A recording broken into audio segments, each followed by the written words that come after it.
Assalamualaikum warahmatullahi wabarakatuh. Perkenalkan, nama saya Cindy Aulia, merupakan salah satu mahasiswa Institut Setiami yang sedang menjalani semester 6. Di sini saya akan menjelaskan tentang materi pada mata kuliah Etika Administrasi Negara, chapter 7 tentang kode etik bagi birokrat. Baik, langsung saja ke penjelasan. Pertama-tama saya ingin menjelaskan terlebih dahulu apa itu etika. Etika yaitu suatu aturan atau norma yang dipakai sebagai pedoman suatu berperilaku di dalam masyarakat bagi seseorang. Adapun asas etis di dalam administrasi publik. Yang pertama yaitu penanggung-jawaban, merupakan rasa seseorang ingin memikul kewajiban penuh atau ikatan kuat dalam melaksanakan tugasnya. Yang kedua, pengabdian, yaitu menjalankan tugas-tugas pekerjaan dengan semua tenaga fisik maupun pikiran dengan penuh semangat dan tanpa rasa pamrih. Yang ketiga, kesetiaan, yaitu bentuk kesadaran atau setulusnya patuh pada bangsa, konstitusi negara, peraturan perundang-undang, badan instansi dalam mencapai tujuan. Lalu keempat, yaitu kepekaan, untuk memperhatikan serta siaga terhadap berbagai perkembangan yang baru atau situasi yang berubah-ubah. Yang kelima, yaitu persamaan, perlakuan yang sama pada prinsipnya untuk menciptakan keadilan. Yang keenam, yaitu kepantasan. Asas kepantasan menjadi pegangan dalam menghadapi situasi terhadap suatu kelompok tertentu dan untuk suatu keadaan tertentu perlu diberlakukannya perlakuan yang sama. Ada juga kode etik. Kode etik adalah aturan-aturan yang mengatur tingkah laku dalam suatu kelompok khusus. Sudut pandangnya hanya ditujukan pada hal-hal prinsip dalam bentuk ketentuan-ketentuan tertulis.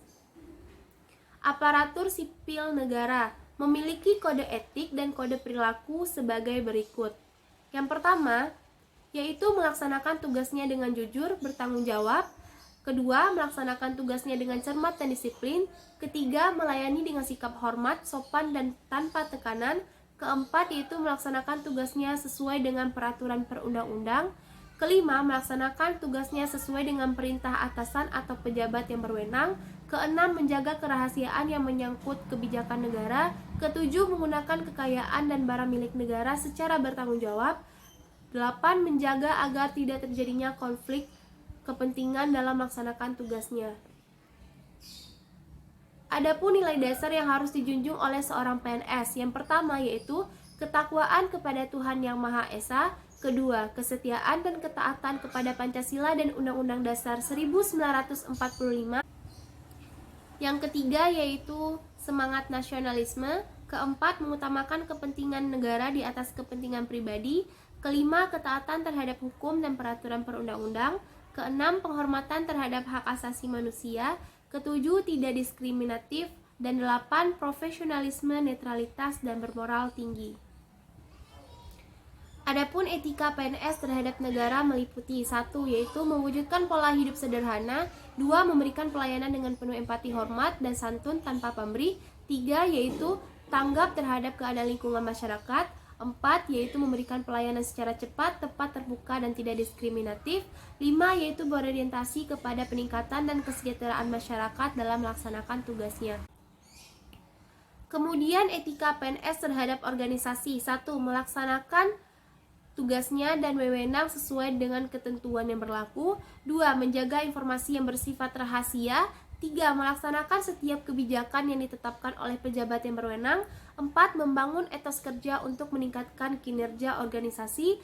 5, menjalin kerjasama secara kooperatif. 6, memiliki kompetensi dalam melaksanakan tugas. 7, patuh dan taat terhadap standar operasional dan tata kerja. 8, mengembangkan pemikiran secara kreatif dan inovatif dalam rangka peningkatan kinerja organisasi.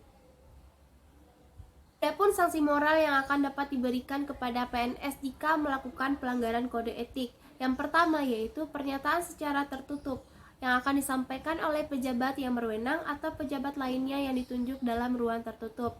Yang kedua yaitu pernyataan secara terbuka. Hal ini dapat dilakukan di dalam forum-forum pertemuan resmi PNS seperti upacara bendera atau media massa dan forum lainnya. Selanjutnya, pejabat pembina kepegawaian yang bertugas menyatakan pelanggaran kode etik yang dilakukan PNS dapat mendelegasikan wewenangnya kepada pejabat lainnya di lingkungannya.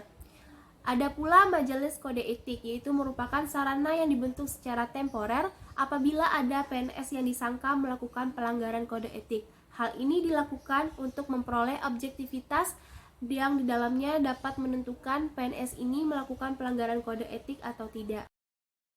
Sekian dari penjelasan saya. Assalamualaikum warahmatullahi wabarakatuh.